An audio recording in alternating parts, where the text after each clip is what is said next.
Hey, welcome back to the Backyard Professor Chess videos.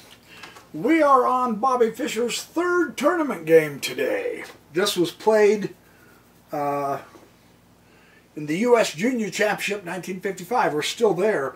This is the Latvian Gambit. Now, he played a gentleman named Pupols, a kid, I should say. Remember, they're 12 years old. Pupols, who later became one of the strongest chess grandmasters in the Pacific Northwest, I can't remember, the Northwest, I believe it was, is what Mueller said. So far as I can tell, this is the only game that Pupols ever played against Fischer. I didn't see any other tournament games that he played, so it'd be kind of fun to see what he thought of Bobby Fischer, because he did beat him in this game. Interesting. This is one of Bobby's losses. And the reason why is very interesting to see. So here we go. E4, E5. These two play a wickedly awesome game, man. This is one of the more enjoyable games. I personally, because I'm so limited in my chess knowledge, I did not know the Latvian Gambit. This was really interesting to see for that reason. I'd never seen it before. I don't know if Bobby ever had or not. But Pupols, and he was from, this is his home country that this gambit was named after. So knight takes e5 and queen f6 immediately. What an interesting development, huh? Queen out early. As a general rule, again, all rules are meant to be broken in chess. Nothing is in concrete. As a general rule, you don't want to bring your queens out too early. But in the Latvian Gambit, apparently, this is a pretty strong move. I haven't studied it, so I don't even know what its characteristics are. All I know of it is what is in this game, and it was very interestingly played. D6, hit the knight, target. Controlling the center, hit the target. Get the knight out of there. Seems like Bobby's making a lot of knight moves, kind of like the Alekan defense, you know. And then F takes E. Very kind of interesting to see this. And then knight c3. Bobby goes with development. Queen makes another move to g6.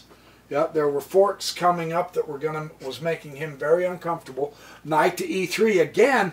The knights seem to be fluttering all over the place. It is simply because of the nature of the way it opened here. And then again, this early characteristic of Bobby to play bishop c4 shows up. In this tournament, he played that quite a bit. Apparently, it's interesting. It'll be interesting to see later on. I don't think he kept playing this way in the openings. He corrected this because it left him in too many positions in the end to draw, and he hated to draw. He wanted to win. And so he improved his middle game and openings. And that's what we're going to benefit from going through his tournament games. All of them, all 735 of them in this series, is so we can see, hey, how can we improve our openings and our middle games and our end games? That's the fun of this, yeah. Okay, so D5, he is going to contest. Pupols goes with development as well. And now A4, this is too slow. Mueller, in his tournament book of Bobby Fischer's game, says this plan didn't work at all. It was kind of a waste of time. It gave Pupols the advantage of the development. This never came to fruition, so it was the wrong kind. I mean, you know, he's 12 years old. Pupols, I think, was 12 or 11. 13. It's under age 13, the junior championship at this point, in this time in the 50s. So, you know, it'll be interesting to see how this works out. Well, he goes knight e5, and wow, you go, yeah, Bobby's trying to do wing stuff, and the proper response to wing play is center play. So Pupols is doing this absolutely correctly. Bishop comes back to e2. See, developing with tempo and dropping back, giving Bobby less control of the center. And you know, that's going to ebb and flow. The control of the center is one of the pillars I've chosen for my improvement of chess, and I'm sharing that with you. I have 3 pillars. At times in the game, you will have more control over the center than not, etc. The idea is throughout the game, even if you have to temporarily give up the center, don't play just in the wings. You must return to the center.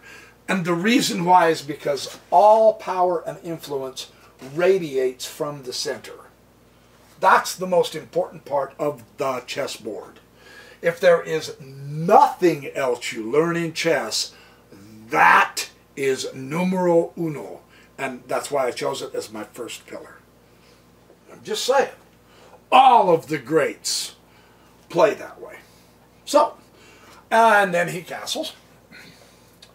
Get his king to safety. It's in a nice tuck, and Fischer castles. Get his king to safety. Good move. Bishop comes to d7, and king goes to h1. King goes to h8. Tuck the king away for the knight. Good night, sweet prince. Knight to c4.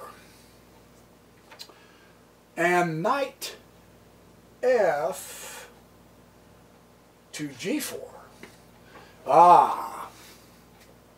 So, the center is secure. So now you can go on a wing. Look at that knight eyeing the f2 with such a sweet fork on the king. True, the rook is there right now at this point, but here comes Pooples, and he's got some good coordination because he has the room. No one has really sealed off the space on the king's side with their pawn moves. It's pretty open and easy to coordinate and manipulate your pieces into both an attack and a defense. And he is coordinated. Both of them are actually fairly decently coordinated at this point. They're not getting scattered to the 4 winds. Oh, and now Pooples blows it. Rook f7? No. You got to remember they're kids, but no, that was not. And I'm going to show you this variation. Muller shows a variation. Now, granted, these are 12-year-olds. And Muller is an absolute world-class grandmaster. He sees this variation, but just so that we're aware of variations. If knight had gone to f3, the attack is on. Let's work through this. This is so cool. So G would take f3, of course. Now he's breaking up the king side. E takes f3. That's strong. That's instead of yeah, he wants to double the rooks. That was his intent, is to double the rooks. True. But at this point, you already have enough of a coordinated position to really wipe out the king side cover and then bring your rooks in. Right? Now watch this. The reason this is so much stronger for black, had he done this, is it makes sense that the bishop is going to take the pawn. But let's watch what happens in this variation. The rook will take f3. And you can already see, oh my gosh. Queen will take e7. And now knight will take f2 check. And rook will take f2. So white would lose the exchange here, meaning that he loses a rook for a knight. That's called losing the exchange, if you didn't know that. And then rook take f2, and then queen to g5. He's got to exchange the queens. Rook goes to f1 check. King comes to g2. Bishop. Where'd it go?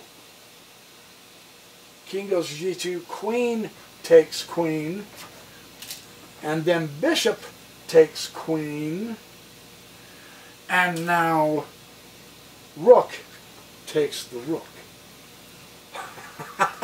So, no, he wouldn't have gotten a checkmate just yet, but that would have been better for black. The attack would have worked, and now white's king is completely exposed to the elements. The material, 1, 2, 3, 4, 5, 1, 2, 3, 4, 5. Yeah, see, black would be up a pawn. His pawn structure is even on this side, but he's got the majority on this side. The material is even, but he's got the rook pair. So, I mean, clearly black would dominate the end game had he chosen to make that kind of an attack. So, the nice thing to see the variation is it helps us in our calculations, in our games, to be able to say, okay, wait a minute, I do have a queen over here, I do have a bishop, I do have a knight. This is one way that we can coordinate our pieces to beat up the opponent's king side. So, all right, hang on, I'll be right back with the original game. I just wanted to show that variation. That was a great variation. So, Pupols pushed the rook to f7. And then Fischer went h3, and there's a question mark here as well. He should have done... Oh, and he went...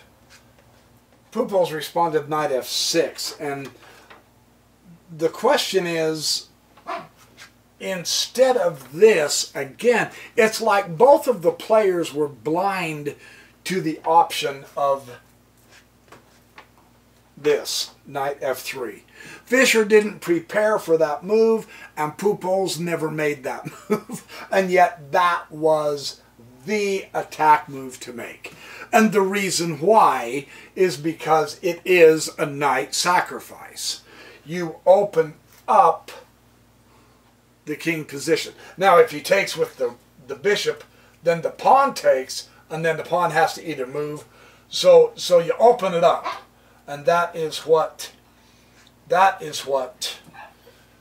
Mueller said Pupols did not do, and Fischer didn't bother to change his setup.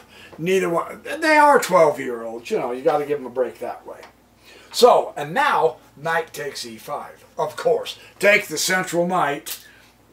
The exchange is a good exchange for you. With his look, Pupil's center is nothing to sneeze at, any more than Fischer's is. They are doing extremely well, actually, because that is dictating the pace of the strength of either the attack or the defense, and neither one of them are jumping at each other yet, because it's a standoff. It's a pretty good setup. And then Fischer does come back to bishop c4, and rather than double the rooks, Pupols pushed his rook back. He went back to that setup, and then Fischer brings up the bishop to e3, blocking the two central pawns. They are occupied. They're stacked. Being blockaded, they can become targets now. And so Fischer does the right strategy here. He not only develops a piece, he stops those pawns in their track. So, I mean, there's not going to be a lot of traffic through the center, it doesn't look like, so it appears to be a wing play sort of a game. And sure enough, now Pupols does the knight to h5, and man, when you combine the queen and the knight, and you got the backup of both of those bishops, you've got targets. This is an announcement. Fischer needs to be on his toes. Whenever you see your opponent coming on like that, when the queen's on side and the knight starts coming into here, to pay attention. See, the center can't have a lot of traffic flowing through it right now. So it makes sense. Okay, now I'm going to put the rest of my pieces into position. Now the bishop sacrifice, ooh, ooh, ooh. You know, you have to realize something's happening here by him putting that knight on that h5, yeah? You want to keep your eye peeled. Fischer does bump his king, just in case there's a bishop sacrifice. And bishop goes to d6. He's maneuvering his bishops into better spots. Fischer bumps down to b3 to make sure he doesn't get caught in the crossfire. He wants to keep his long diagonal toward the king. Knight f4, here we come. Isn't it interesting that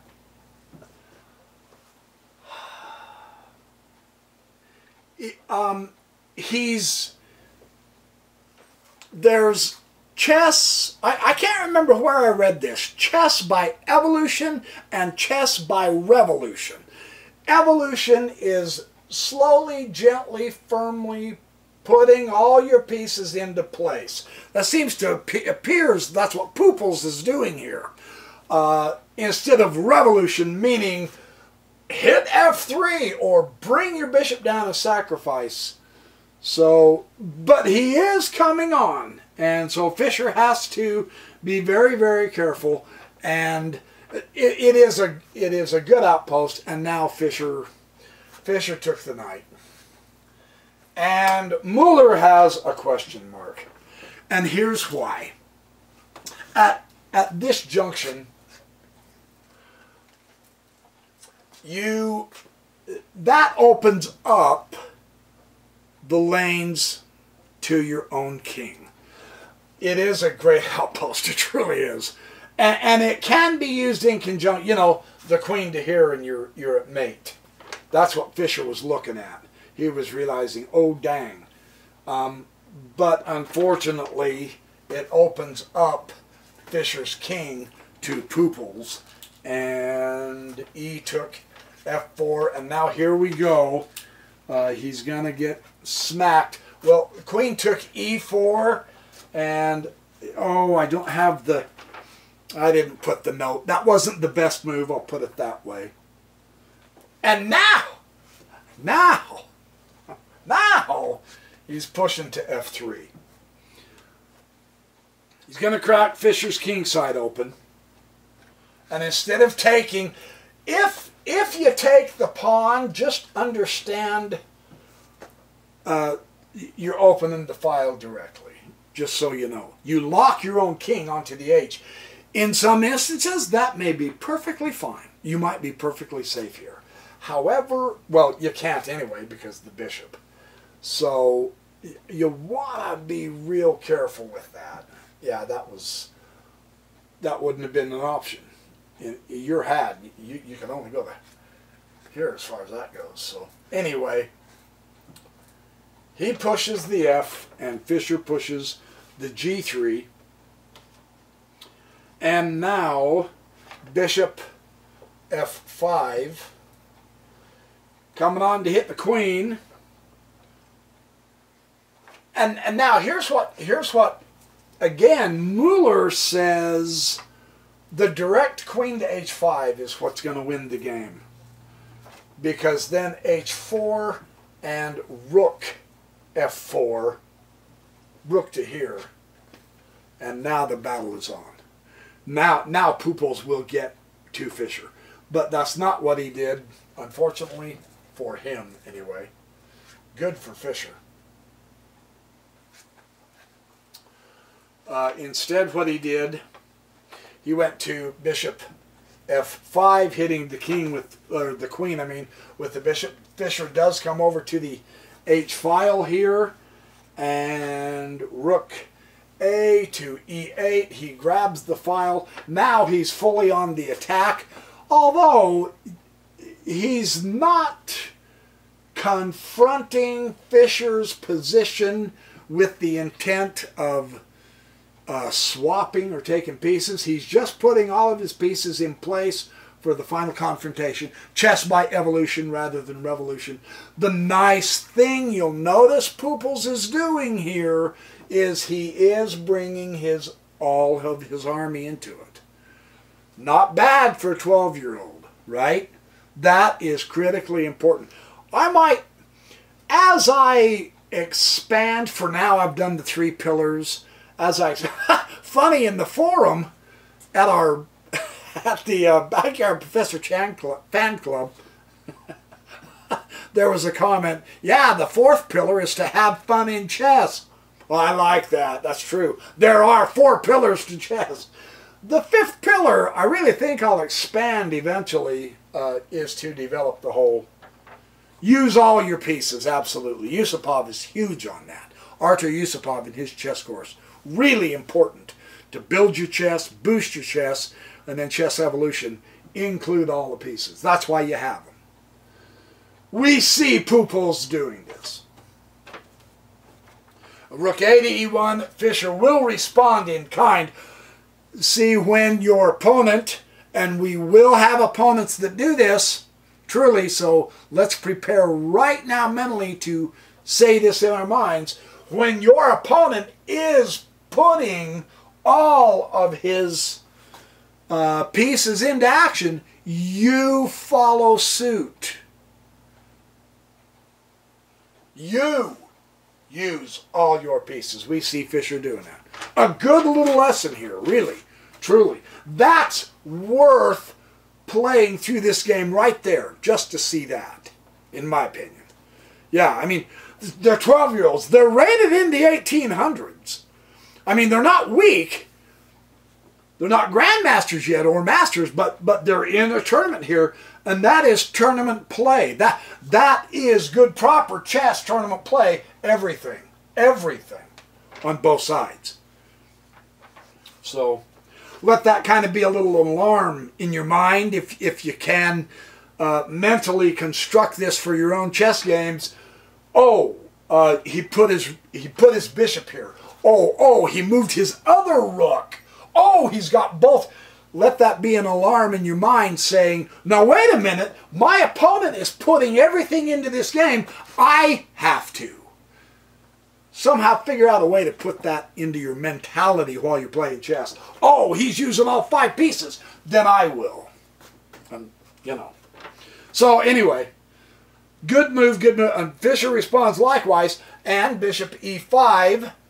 See, Pupils doesn't want to swap off all the rooks. He wants those open files because he is on the attack. So that makes the bishop move sensible.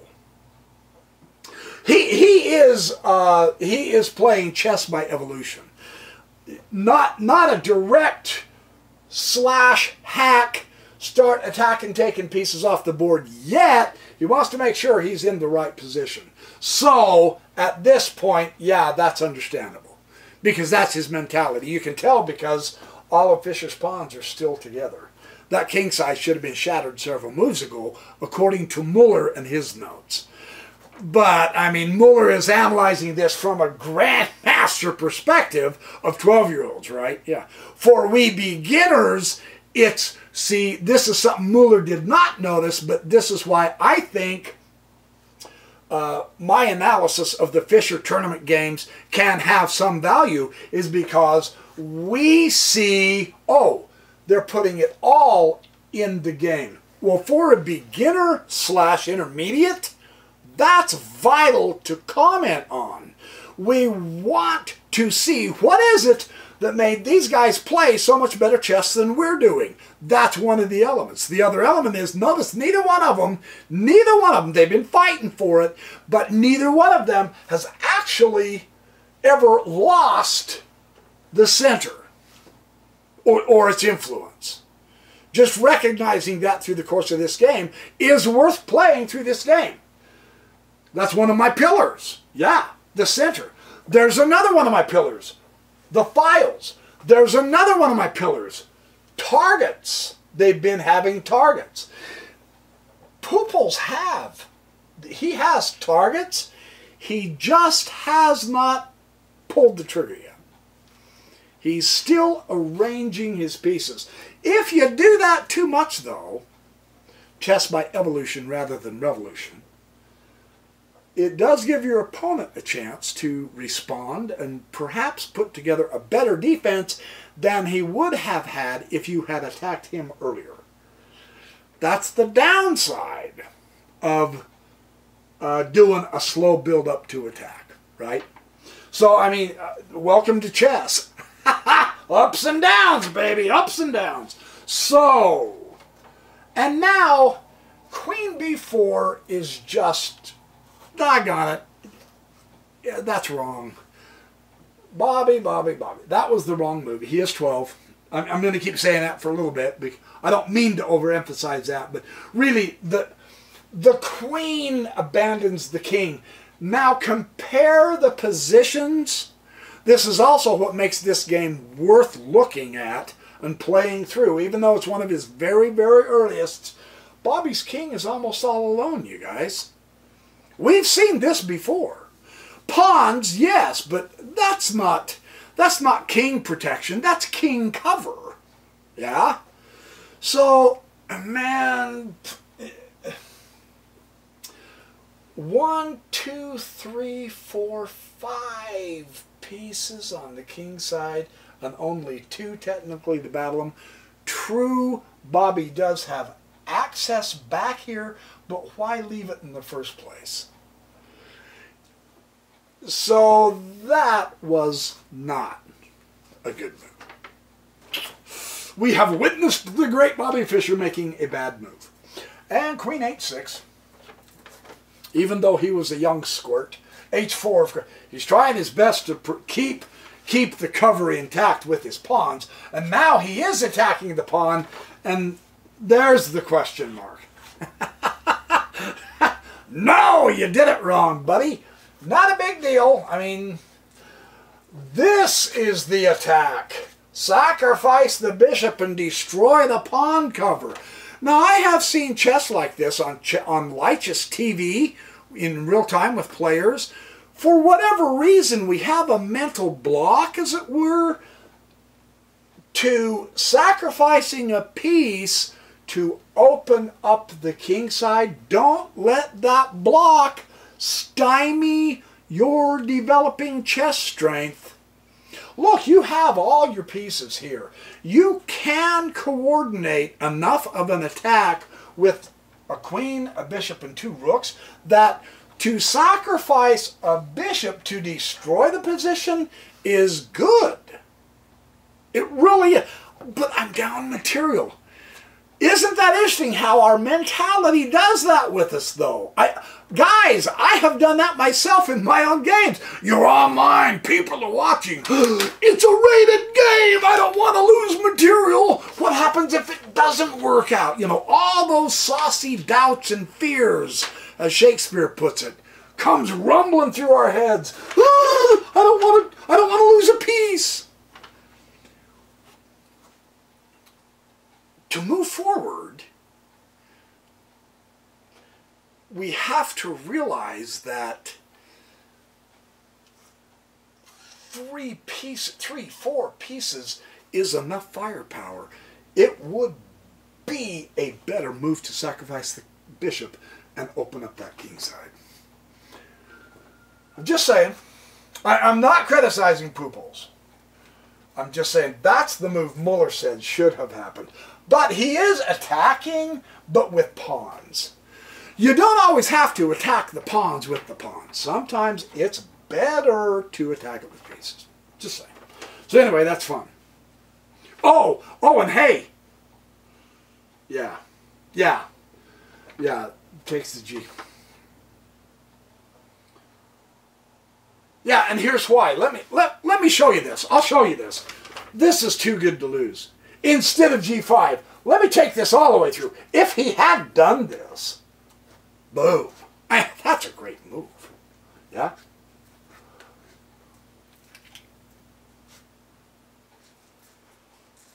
That wins on the spot. You see that? Checkmate, man. That's check, but no matter which square he moves to, there's your mate. Yeah? So, it's okay not to be too spooked about sacrificing a chess piece. I'm never going to put this back right. Yeah, mind like a steel trap that's rusted. Hang on, I'll be right back. I got to go reset this up. Woohoo! Backyard professor at his best. Dundering, bumbling best. So, Pooples attacked with the G5. And then rook goes to h1, and that's a question mark. And then g takes h4. He's going to open up the king side finally. And king goes to g1. Oh, the reason that was a question mark is this is a slow way of recastling, and it didn't help Bobby. And then h3 was a question mark. No, you don't want to close the lane. You should have left the tension. You're attacking the king. So you want to open the position.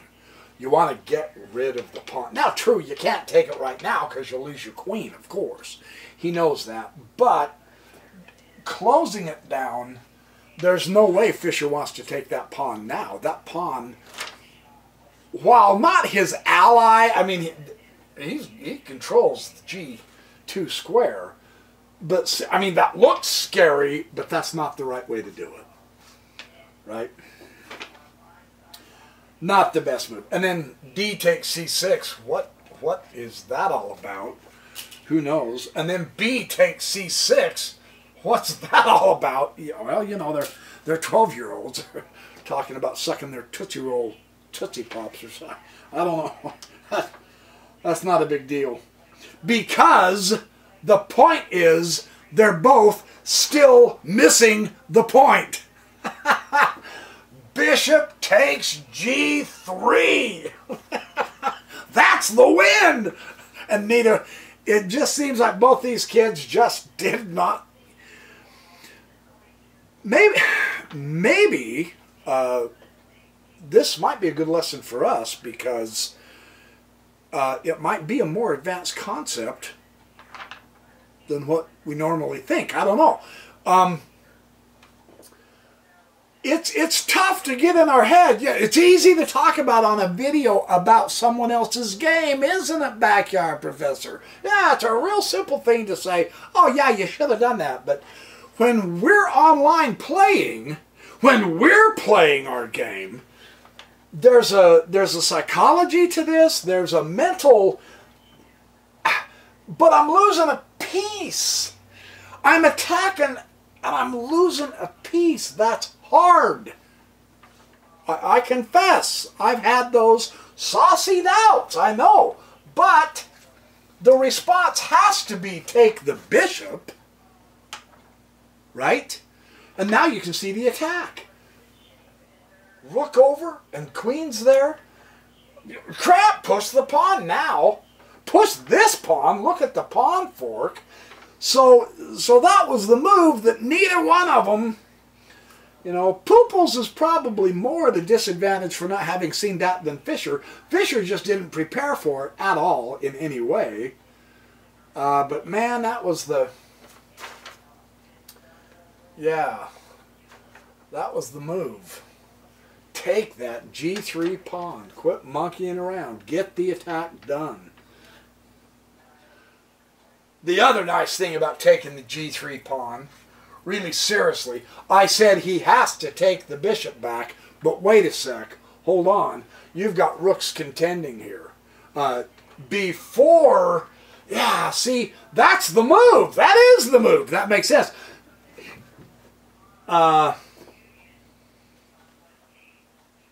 You know, doing tactics puzzles on Lichess, if this was given as a tactics puzzle, now I get to show my real dunderheadedness, right? Because I suck at tactics, although I am improving. I really am, I think. At least in theory. It's all theory. The tactics puzzle would be white has to take the rook first, because then you get two pieces. It's still a sacrifice, that's true. But now you get a rook and a bishop for a rook. So you are a piece up, but I mean, that's the intent of the sacrifice. But then you open up your king, right? Now your king side's open. And of course, this rook will take that rook. Boom. But see the attack now? The attack is there. That's a tough issue, man. That is a tough issue. Where was this pawn? Look, I messed it up again already. Yeah, you gotta take the G3 pawn. The G3 pawn was the winning move, and neither side saw it. Well, anyway, so what was I lying about? D takes C6 and then B takes C6. Yeah, and now Queen to C5. Now he's putting the pressure on the bishop. Fischer is trying to get, boy, he can see his position is in trouble. Now he's trying to get some counterattack going, right? Queen G7. Protect the bishop twice because it's being hit twice. King back up to H2 to block that pawn. Too hemmed in, perhaps. He's hemmed in now. Queen F6, up to Queen F6, and now Queen takes A7. See, Fischer is trying to do a counterattack to take Poople's eye off the fact that Fischer's kingside is not healthy. Yeah. Bishop to D4. Boy, I mean, putting the clamp on it, right? Here we go. Coming at you hard, buddy. Queen to C7. Yeah, man, if he can undermine those pawns, that's sweet. So Fischer, finally, the queen, in a roundabout way, she came way over here, and now she's been playing over here. She's going to get back over here to the king side. It might be too little too late, because now the bishop takes F2. All that time, the win was bishop take G3 and lose the bishop. But now he does get to help undermine the pawns anyway with bishop F2 hitting the rook. So it's still working out. And now Fischer does take the rook. Yeah, Fischer and rook together is Rischer, just so you know. Or you could call it a fook. Ooh, that's too close to a bad word. Let's not go there. Rook takes E8 and rook takes E8. So here we are. We're whittling it down now. And now rook F1. Target. Target. Target against your king. Target. Definitely want that target. Keep targets in mind. Bishop comes back up. Whoop, to D4. Target. Yeah. Rook does take F3. Target. So Fischer appears to be working his way out of this. You're beginning to see the importance of Muller's comment. Yeah, bishop takes G3. He really should have, because Fischer looks like he's kind of holding his own now in some respects. Well, bishop does take the knight. That, I mean, yeah, it's an exchange. I don't know. I would have, me personally, I would have kept my bishop to use it as an attacking piece, but that's me. I don't know. B takes C3. Oh, let's see. Black, rook E2 check. Well, here he comes again. Rook on open file, using the open file, attacking the king, possessing the 7th rank. Every cotton-picking game I have ever played through from Grandmasters, that is beautiful chess. And this kid is showing it here. So, yikes. Fischer's got to be sweating bullets at this point. King H1. Bishop E4. Oh, beautiful skewer. What a tactic, right? Strong bishop. Centralized. Pinning that cotton-picking rook. This will be one of the last times we see Bobby Fischer manhandled. I'm just saying. It was early games like this that Fischer buckled under and said, no more. Man, no way. I am going to get better. That's where we are at. Look, I have more of my fair share of critics than you guys probably ever will, because of all my videos that I'm videoing from my beginning through the journey. I have critics to refute. That's a good incentive to get good at chess, right? In the meantime, I may as well have fun with all my online world worldwide chess friends, right?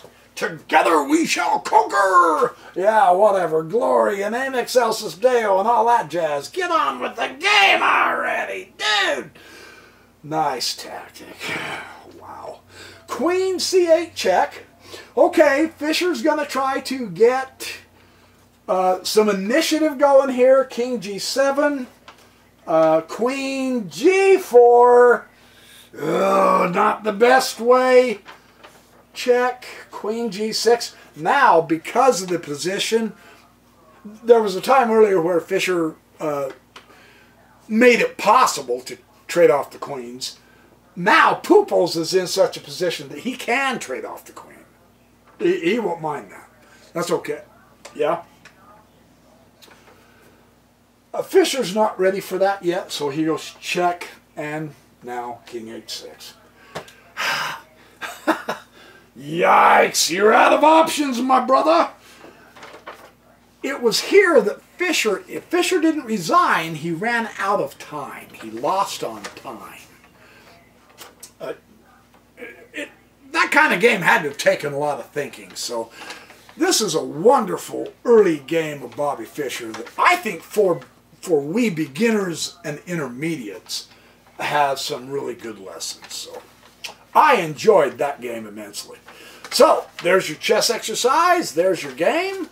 That was the third one of Bobby Fischer I've explored. We're going to go on to number 4 right now. In the meantime, remember, you have a break, grab a soda and some actually grab water and some popcorn.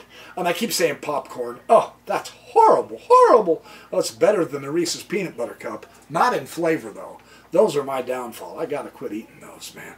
Anyway, shut up and end the video so we can get to the next one, dude. Okay, go to the next video. Number 4 coming up. In the meantime, remember, be good, have fun, do well. Yeah, that's it. See you soon.